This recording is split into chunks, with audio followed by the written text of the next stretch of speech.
Well, welcome. I'm hosting our last Zoom speaker that we have today as part of Roger That, our ninth annual event. And today we have Barbara Brennan, who is zooming in from Virginia to give her talk this afternoon on universal exhibit design.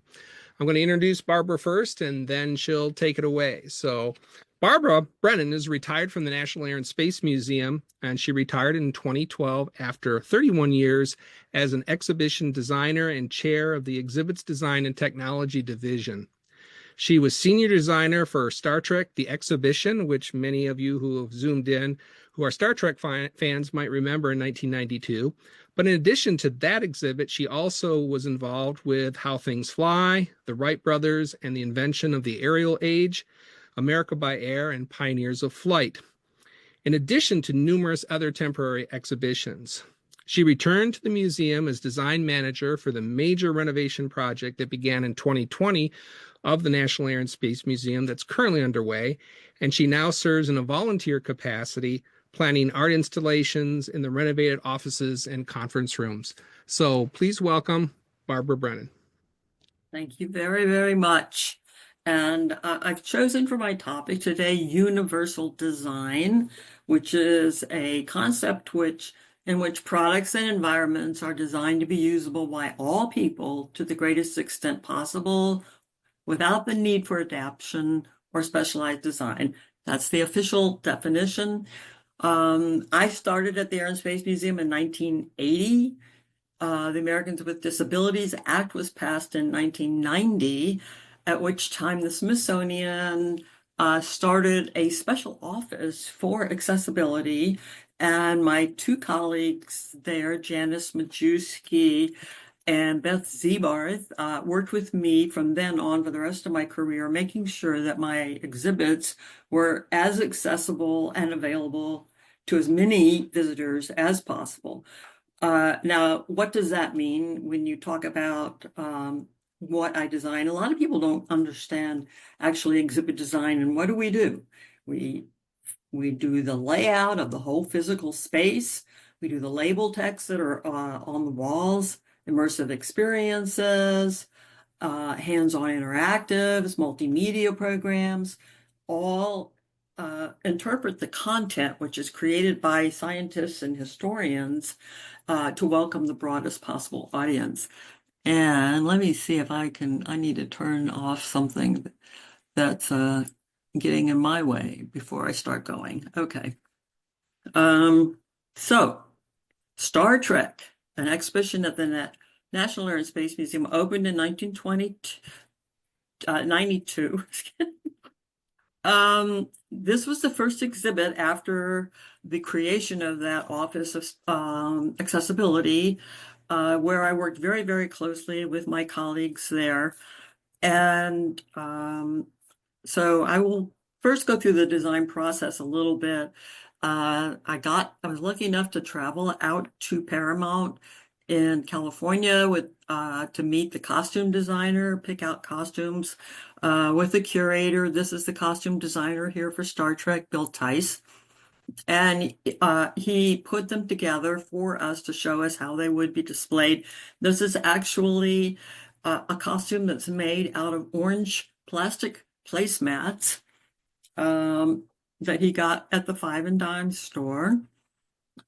Part of the process is the Enterprise is prepped in the shop here. The curator and I bought a lot of mannequins just from various stores and collectors and junkyards, basically. We needed a lot of mannequins. So we tried them out, figured out how many we needed. Then I decided to paint them all silver and take the heads off, basically, so they would not be recognizable as any particular character. Here are some more photographs from the installation. The hanging of the Starship Enterprise goes into the gallery. The final costume case as designed and installed. And here are a couple of the costumes with the silver painted mannequins with no heads. And when we didn't have a mannequin, sometimes I just put them on a post here, as shown here. Here's Mr. Placemat. In one case, of course, we had, well, a couple cases, we had helmets. The best way to show them would be to just kind of hang them right over the mannequin. One thing that, just referring back to Ashley's presentation, she said that studies show that science fiction contributes to positive public perception for space exploration and policies. And I would say that that would have been the goal of Gene Roddenberry in creating Star Trek. And I feel like that probably inspired a lot of future space explorers. So it's a very positive show. One of my favorite things to do was create photo opportunities, making memories, I call it. I called it then and still. So we had a captain's chair with, and the accessibility office asked that we make a backdrop big enough for wheelchairs and also for, families to gather. I created a transporter room, and it's kind of defined by this carpet down here. The carpet is flat enough that a wheelchair could go on it. This is one of our staff members doing a photo test. These are Fresnel lenses on the floor. I worked very closely with the lighting designer to determine how to best make it look like the actual transporter room. So that's moire pattern fabric in backlit frames. And then we had the full-size figures of the main crew members from the Star Trek Enterprise, blown up there full size so that visitors could either wheel on or step on to get their pictures taken. At the opening event, that's exactly what Bones and Captain Jim and Spock did, and had a good time. The opening event was for the 25th anniversary. Oops, sorry.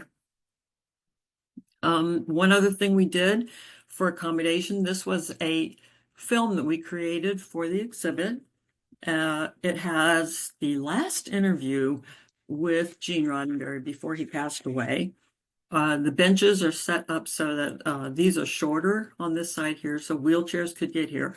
There were some shorter ones in the back as well to make room for wheelchairs. So this working very closely with the accessibility office coordinators, both Jan Majewski and Beth Zebarth, who Beth Zebarth uses a wheelchair and was able to come over here and help me with this and many future exhibits. So here's opening night with a very fun event with all of the cast. And in addition, Majel Barrett Roddenberry, the wife of Gene Roddenberry, the creator of Star Trek, was there, even though shortly before she had lost her husband. But we're so happy that she was able to make it. This is the event, the Star Trek Enterprise, shown currently. It's on display in the museum south lobby, and the lights come on about once an hour to preserve it, and it's treated a lot more respectfully than it was when we first got it in 1974, when it was hung in various spots throughout the museum, including the museum shop. Moving on, I started working on the How Things Fly gallery, an interactive gallery teaching the science of air and space flight. Started working on that before Star Trek, and then Star Trek kind of intervened, and I got back to it after Star Trek closed. This is where we started using something that we try to apply for all of our galleries, is what we call the big idea, where the team comes together, the educators, the curators, scientists, historians, and come up with a very short phrase that describes what we need to come back to every time we have a question about what to keep in the gallery. This one, the four forces guide the design and function of everything that flies. So those four forces, as most of you know, lift, drag, weight, and thrust.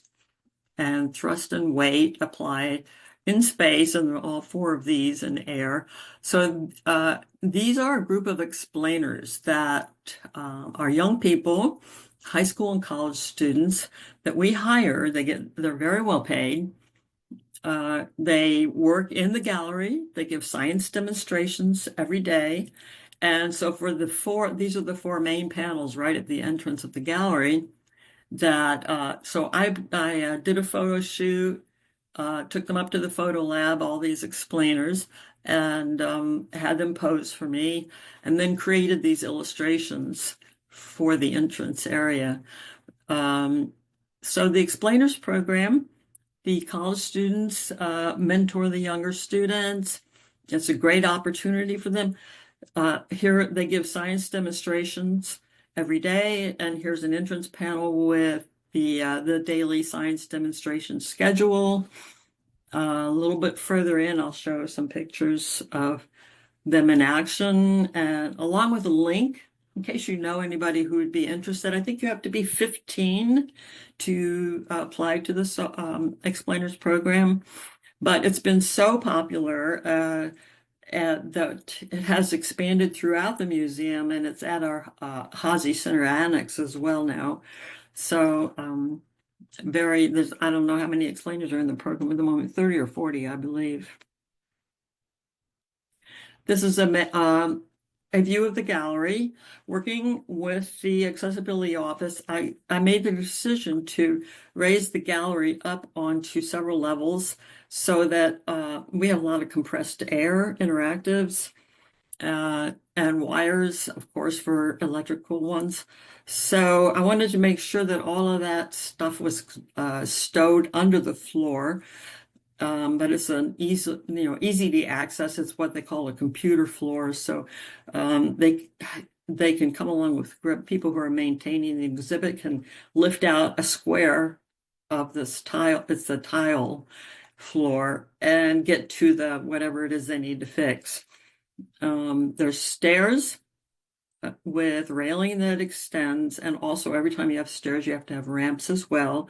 You can't see the ramps in this photograph, but they are there. Also, the main units, thrust, you can see, are with these windsocks, and every wall has a large mural demonstrating a science concept. In this case, it's the shape of the Concorde and the space shuttle and the shockwave shapes. Oh, there's a Bellix one is right. You can't see the Bellix one, but this is the Concorde and the space shuttle comparing their shockwave shapes.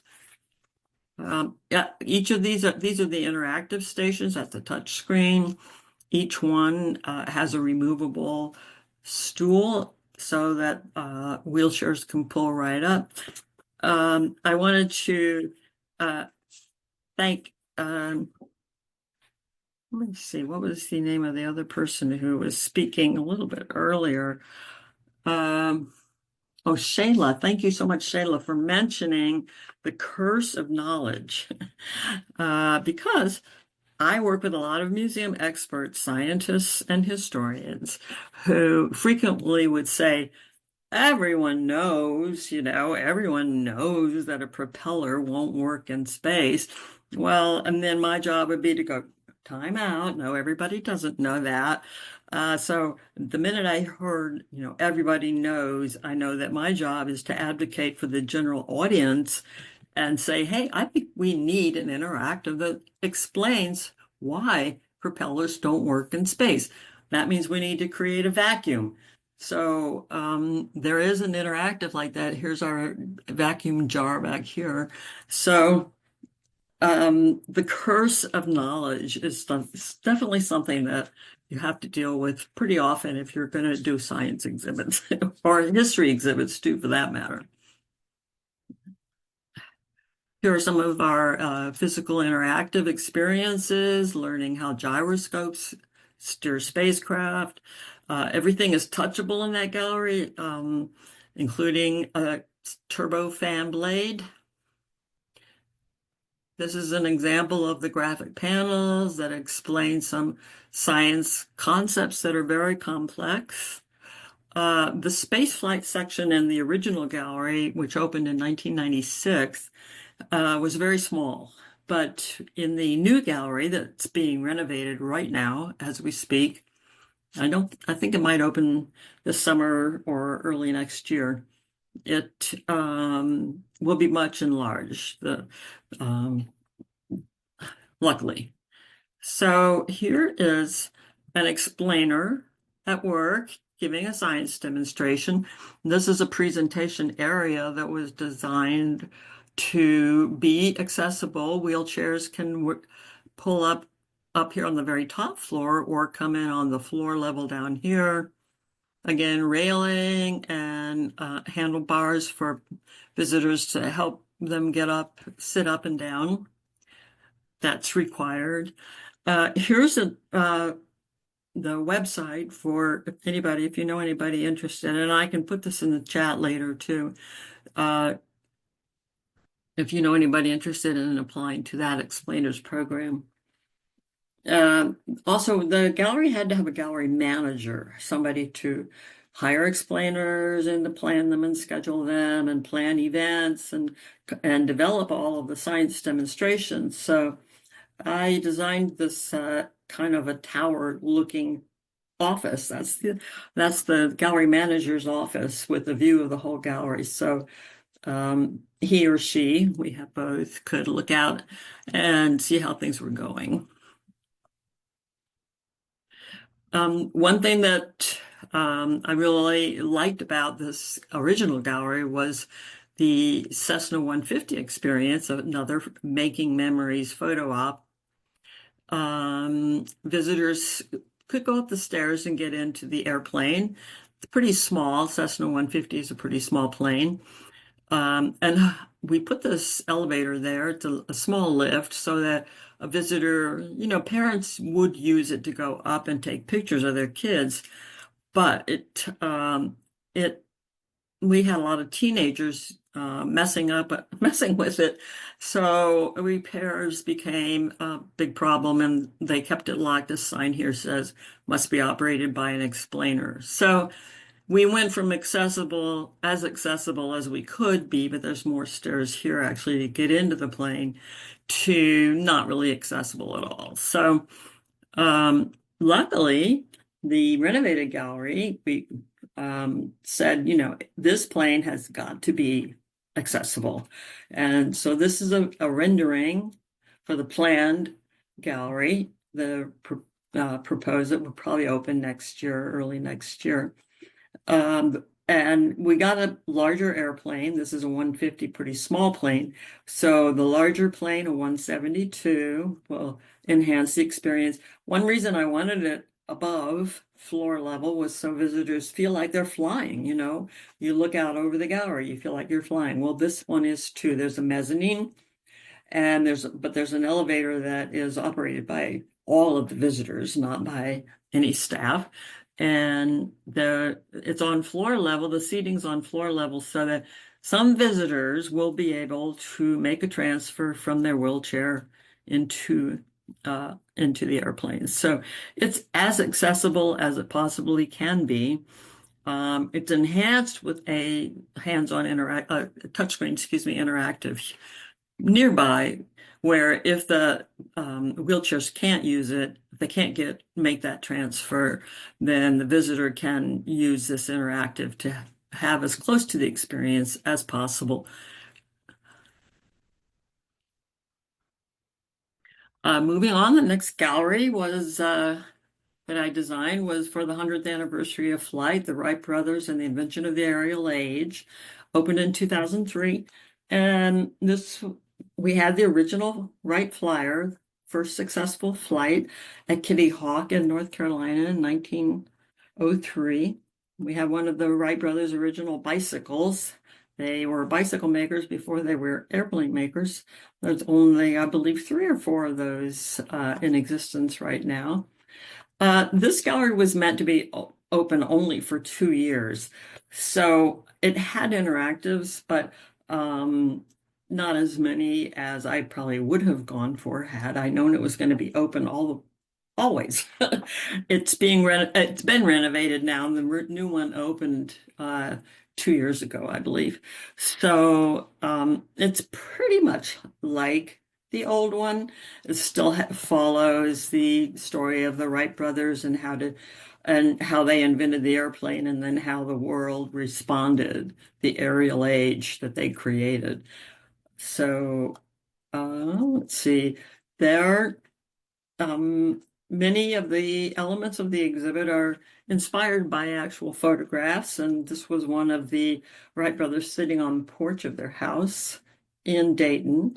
So I decided to create a house with, here's another photo opportunity I tried to get them sitting there and it just didn't work. So I picked a different photograph of them standing, but visitors can gather and sit and wheelchairs can get on either side of these stairs. So again, it's a photo opportunity and just, memory making, more memory making.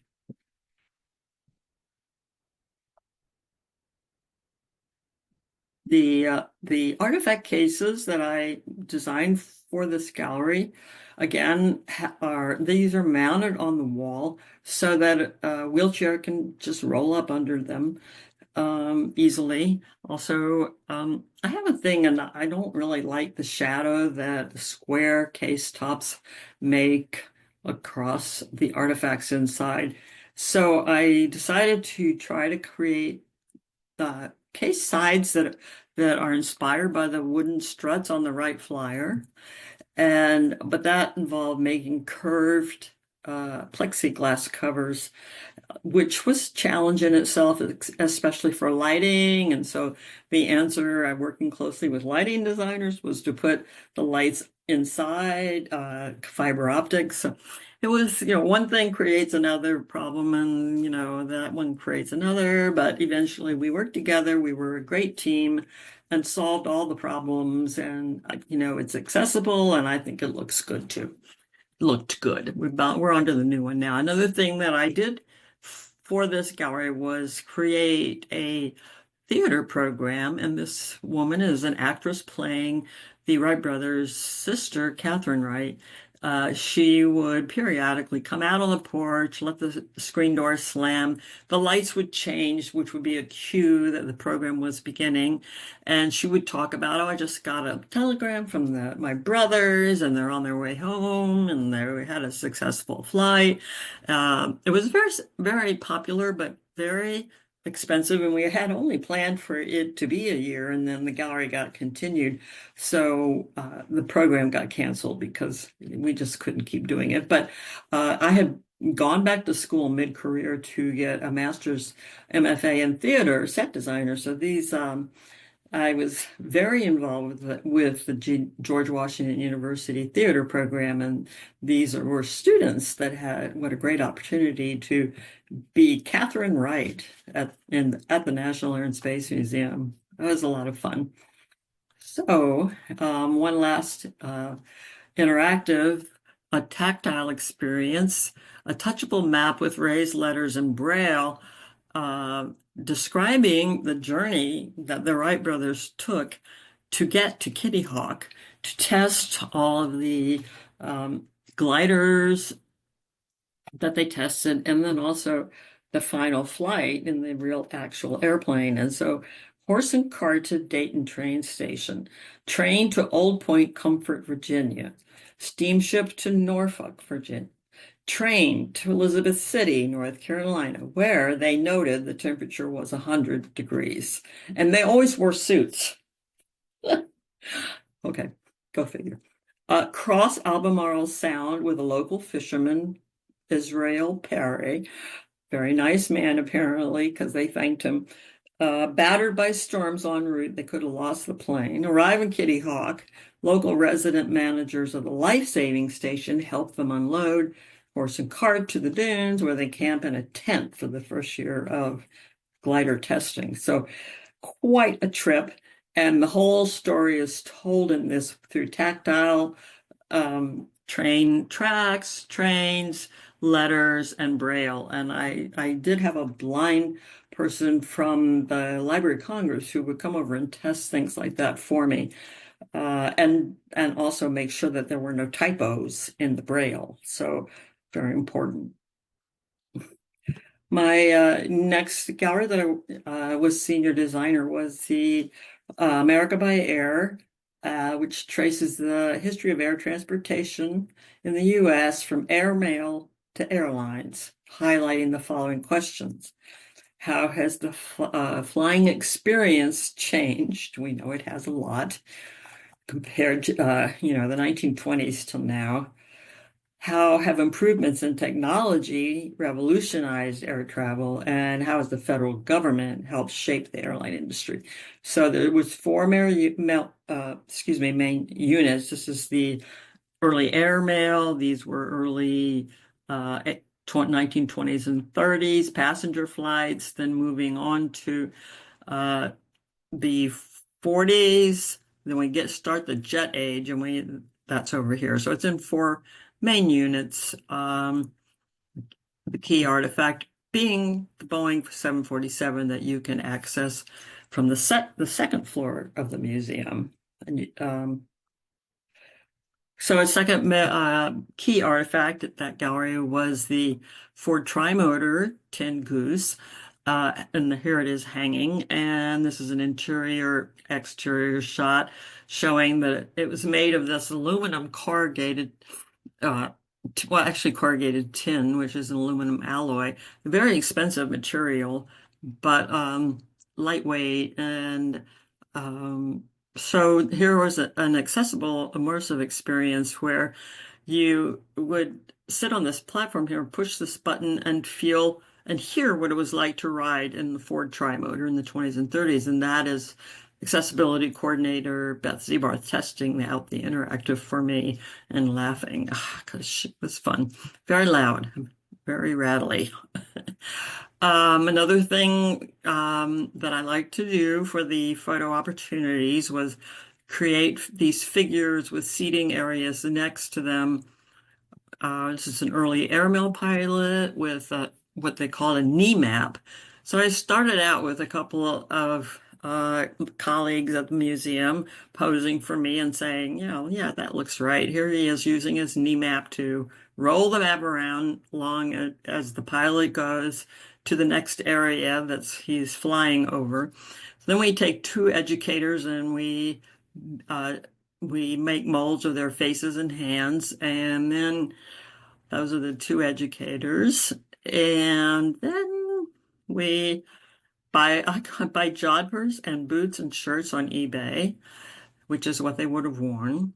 The fabricator sculpts them, dresses and finishes them, installs the hands on interactive knee map, which is right here.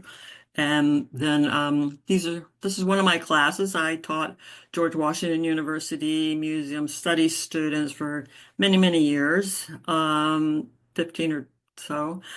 And so this is just one of my classes, but the way I organized my classes was to introduce a topic and take them around to show them how I did it, how it showed up in the real exhibit. So testing it out. And here's the renovated gallery. That other one opened in 2007. This opened in 2022. So they did keep the Ford Trimotor experience, and it still has a ramp and a platform and a button you push to feel and hear what it sounds like to ride in the Ford Trimotor. And then here they kept also the knee map. They only had one figure and a kind of smaller bench, but you can still gather and get your picture taken, which is always my goal. Making memories, go home and show all your friends or post them on Facebook or whatever. Look what a great time we had. That's kind of my favorite thing. moving on to the next gallery that I was a senior designer on. Um, Senior designer, the way we defined it in the early days, would do everything from the layout to CAD drawings, graphics, maybe even the lighting design. But as things got more complicated, we divided that up. And so for America by Air, that meant I did the layout and the interactives, and we had a graphic designer, Jennifer Carlton. And Jennifer Carlton worked with me on this gallery as well, as a graphic designer. So here's the big idea. 1920s and 30s pioneers pushed boundaries and blazed new trails in the air.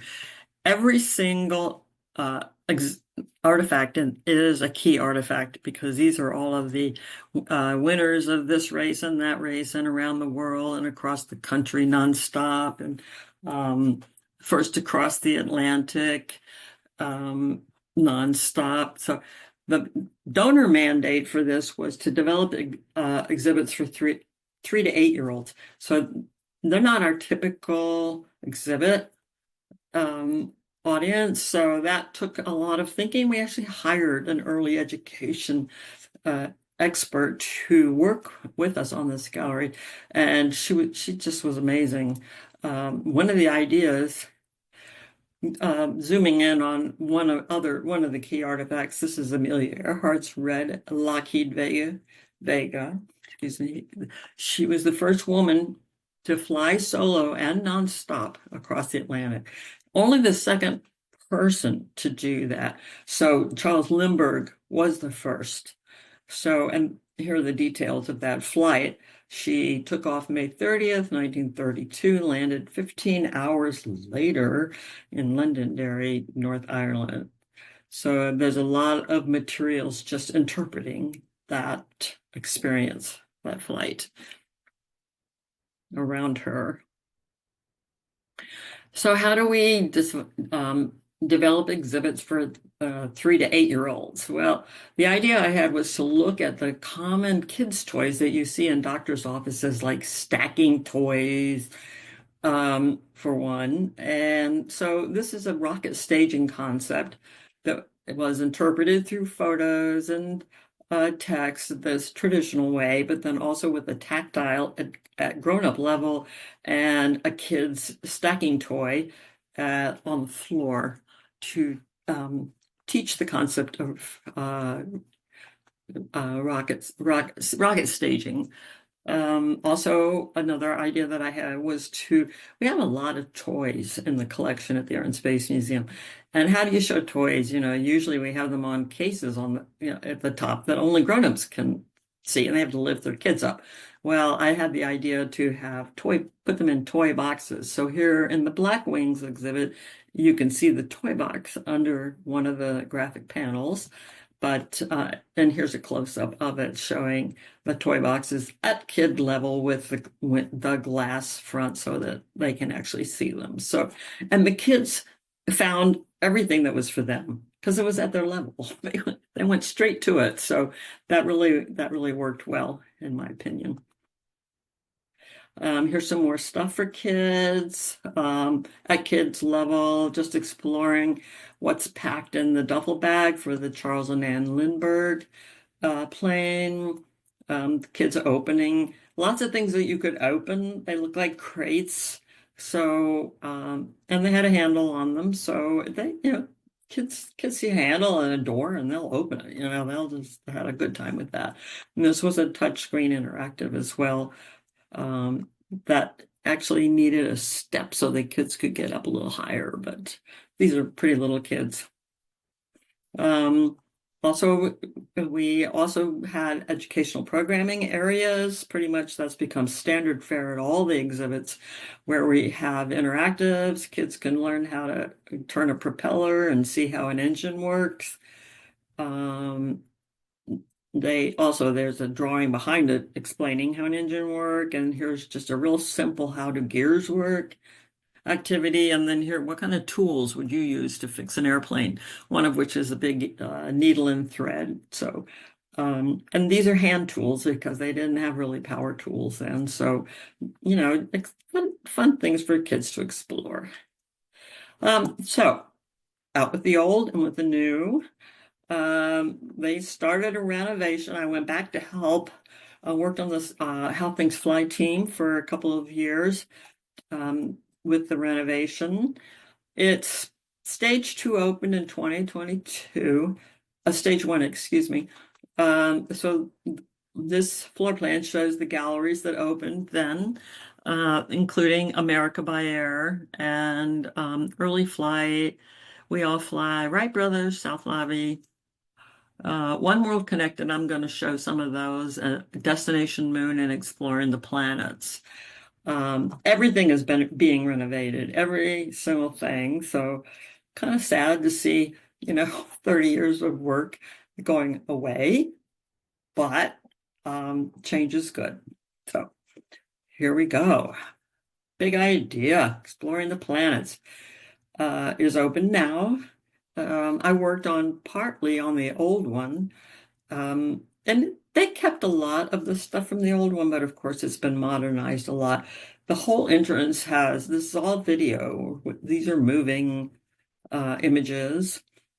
Here's their big idea. Exploration reveals that our solar system is filled with amazingly diverse places that transform our understanding of Earth and the worlds beyond.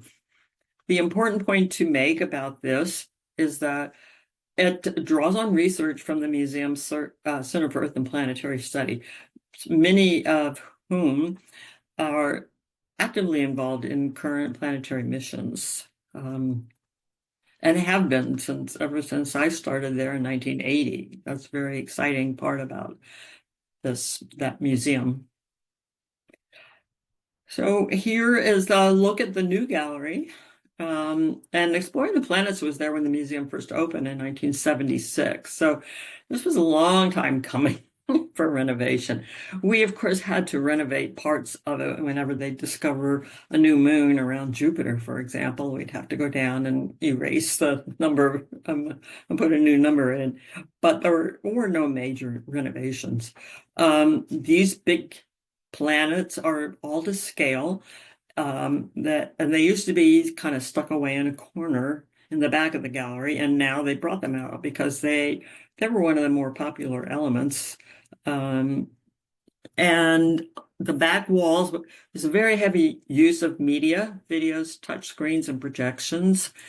So the back wall here has our solar system with a lot of mission data. The great thing about all of this media is that it's updatable.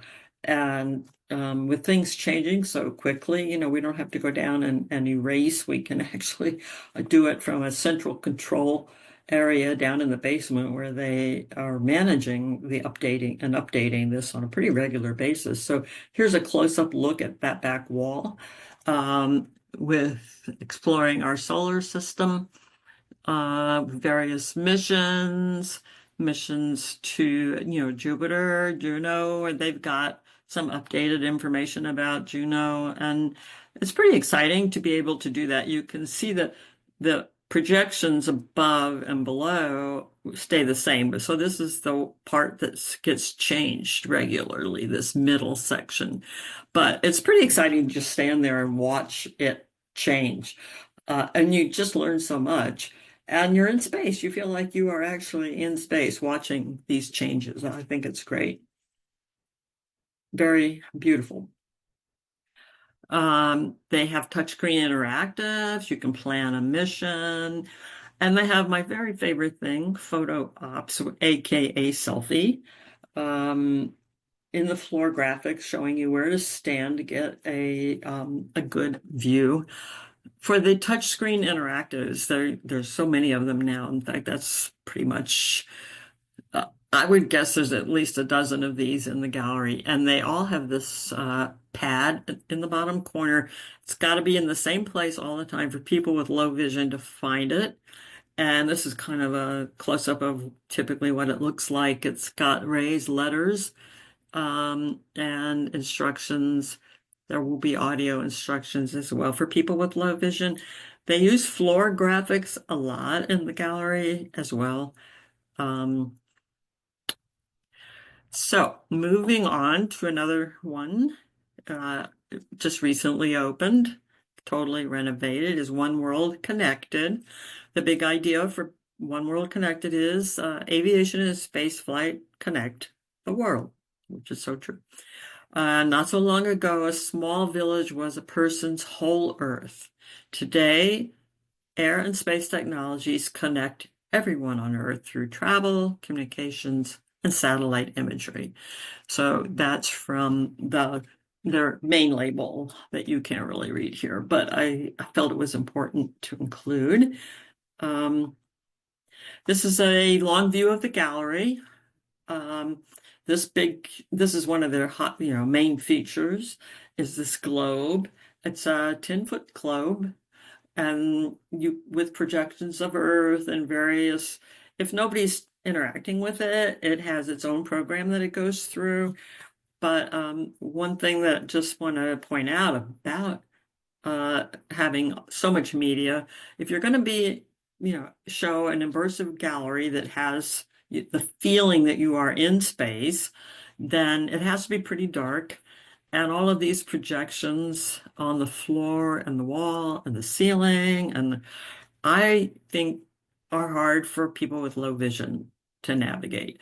I haven't interviewed anybody or spoken with Jan Majewski or Beth Zubarth, the two accessibility coordinators that I worked with my entire career.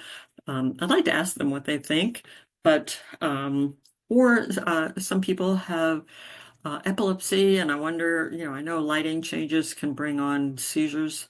So I would like to, I can't really speak to that because I wasn't on this team, but I'd like to kind of follow up myself and get a little more information. But it is a totally immersive environment, which is what visitors say they want now, an immersive environment, so an experience.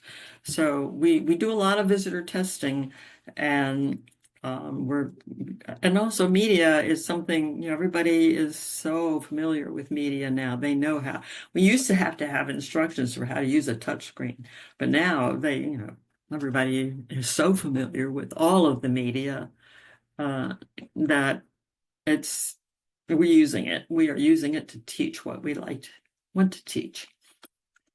This is a close-up of the 10-foot projection of Earth, and some these are these stations around where visitors can interact with it and call up information themselves. There are different themes, or they want to deep dive into those different themes at the kiosks around the edge there. So this was a huge project. This is like the main element of this exhibit. Although there are these also interactives here along the wall, touchscreen interactives, and this is looking at close. There are some videos up above. The interactive is down here, and then these videos are constantly changing, showing some of the main contributors to global warming. So those would be farming, shipping, and cars. And these videos just change when the text changes down here. So lots of opportunities to dig deeply into the content.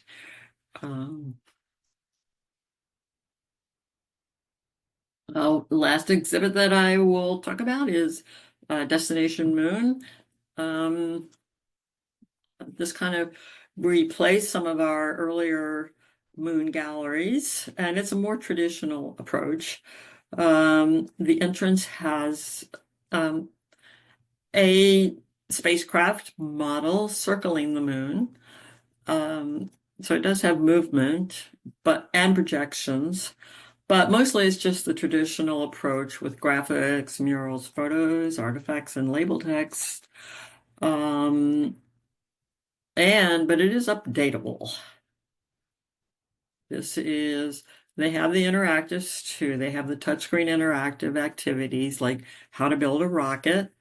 And this also, they have John Glenn audio whenever you have an audio, you have to have a transcript, or if it's audio on a video on a screen, we always have open captioning. So this is for deaf and hard of hearing visitors. So this is another way that we have accommodated all of our visitors. The exit has updatable information about current and future moon missions. So, and then I will close with this slide. Most recently, one of the most recently installed X-Wing starfighter from Star Wars.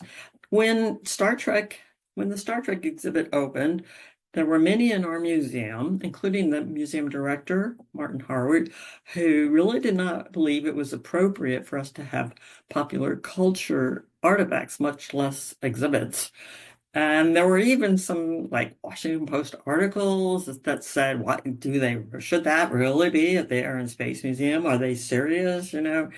Well, yes, now we are serious. And now I guess studies show that science fiction helps actually make visitors, people, policymakers feel more positively about space exploration and maybe even inspire the next generation of space explorers. So now it's been a long time, but now the Air and Space Museum has a designated curator to research and collect popular culture artifacts. And this one has a star position. This is the entrance to the planetarium. So it could not be better placed, like over the hallway here. And this is one of the escalators up to the second floor. So it can be seen from pretty much everywhere in the second floor. So that's pretty exciting. I think that's it. Any questions? Hey, Mike here. Sorry. Excellent. Thank you very much. We've got a few questions and we've got some time yet for questions, so we'll certainly entertain those from our watchers, viewers here. We have a few here. One of them is from Dina Weibel, who asks, do politics have an influence on what you can exhibit and how? Do rules of academic freedom apply? Yes. Yes, to all of the above. Yes, yes, and yes. Um, I I am not in a position to speak actually to some of them, but I know that design wise, we've been told not to use the word crisis when we talk about climate, for example.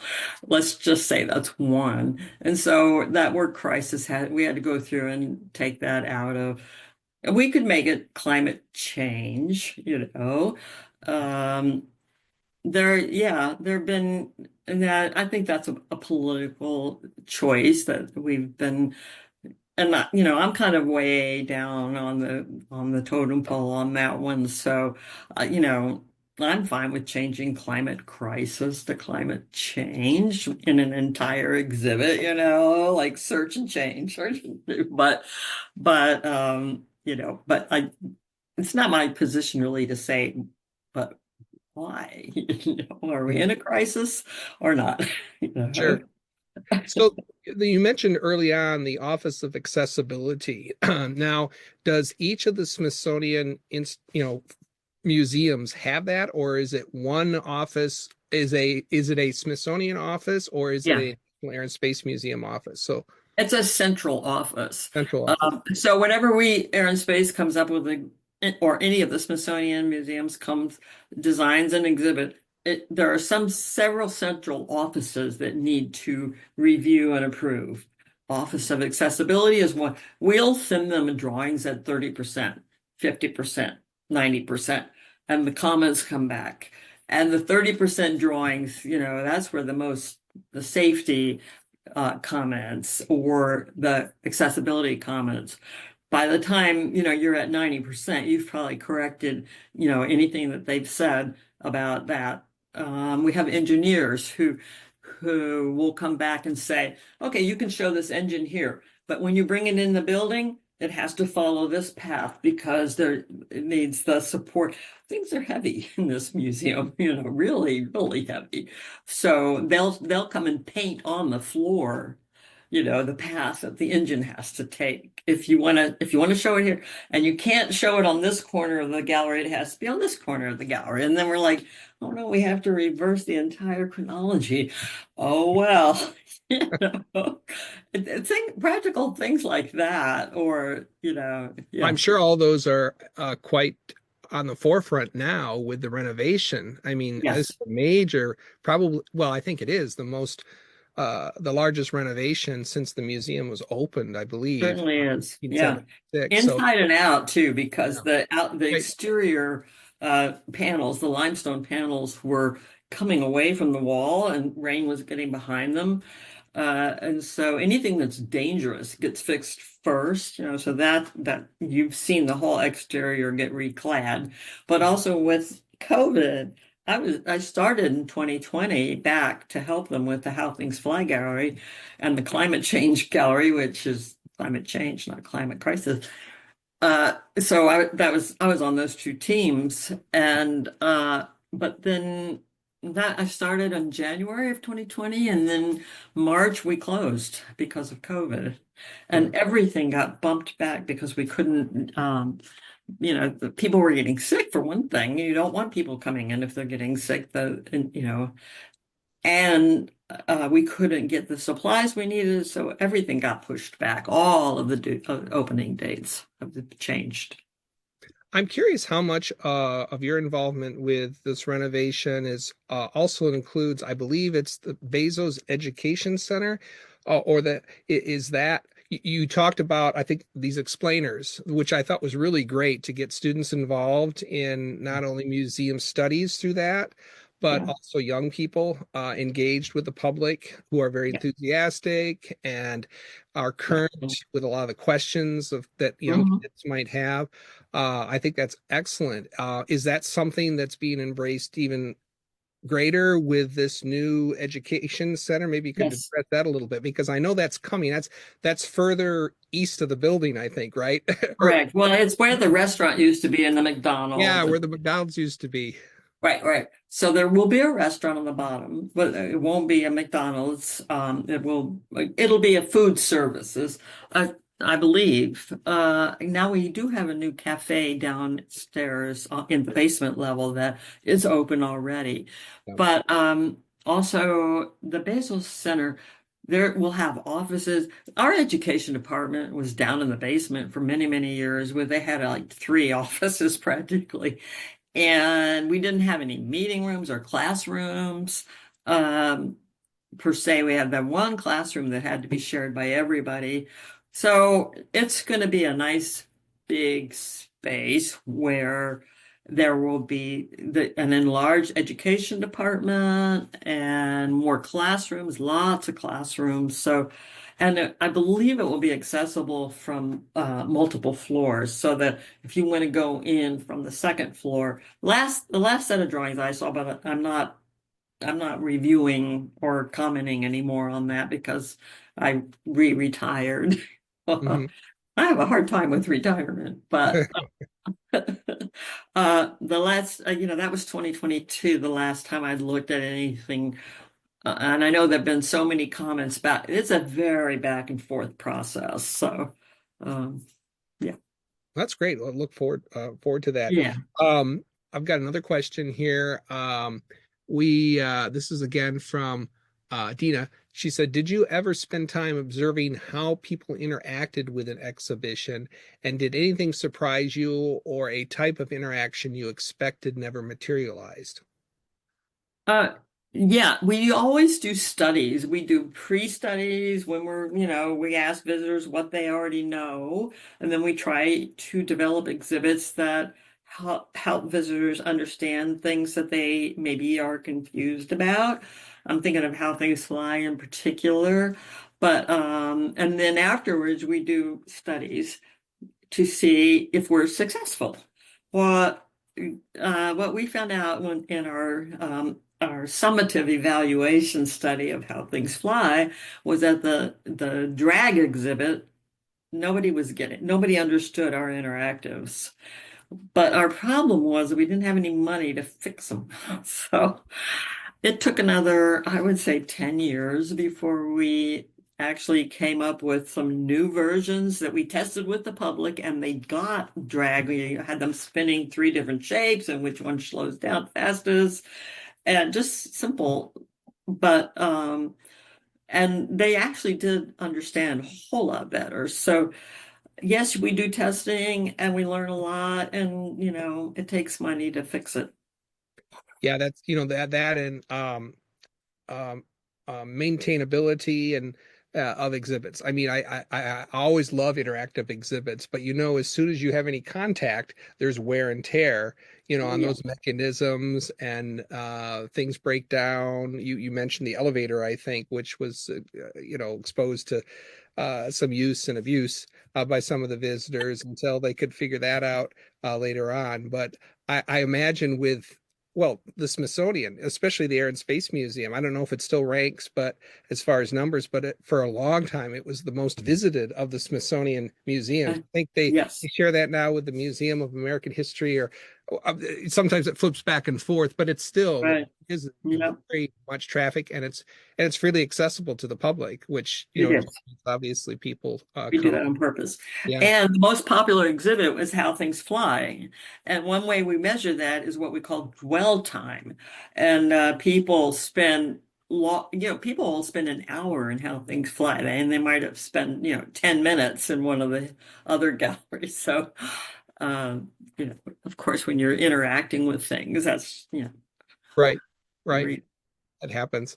So you're still involved with consulting. You mentioned you're re-retiring. We'd hate to lose you because of all that wealth of experience that you had, and some of your other cohorts as well, colleagues that worked with you. Also, I yeah. think you had mentioned in conversations have, there's a wealth of experience. But you're still doing teaching. Is that it, or have you retired from that as well? I taught my last class in the spring of last year, and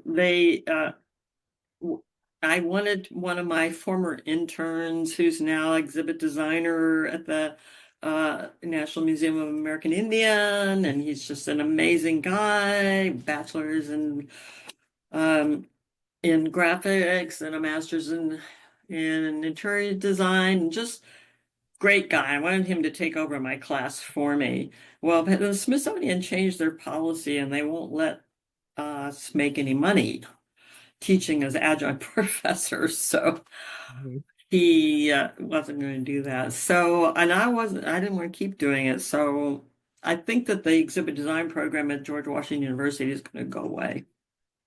Oh, that's too bad. Yeah, Yeah. it's too bad, but they can't really find people who want to teach it, and or will teach it for free. Right. That's gotta be hard. It's a lot Definitely. of work to teach Yeah. a graduate level That class, free is below 14 adjunct pay. weeks.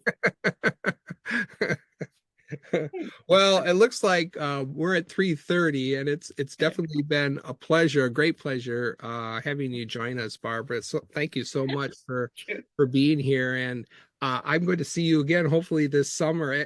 Those of you who don't know, Barbara is been very helpful in my book that's forthcoming. In fact, her picture is on the cover of the book, among other things. Not And that's expect actually how that. we met, was through social media and her involvement with the Star Trek exhibit, and then learning all these other amazing exhibits and contributions that she's made to our nation's attic.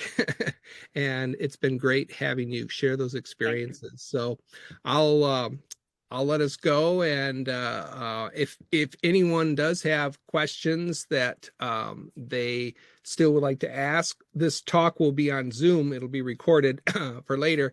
Barbara has agreed to answer those. We'll just forward those to her via email. I can collect them or whatever and send them to her, and then get them back to the people who asked them. So thank you so much. You are welcome. Most welcome. I enjoyed it.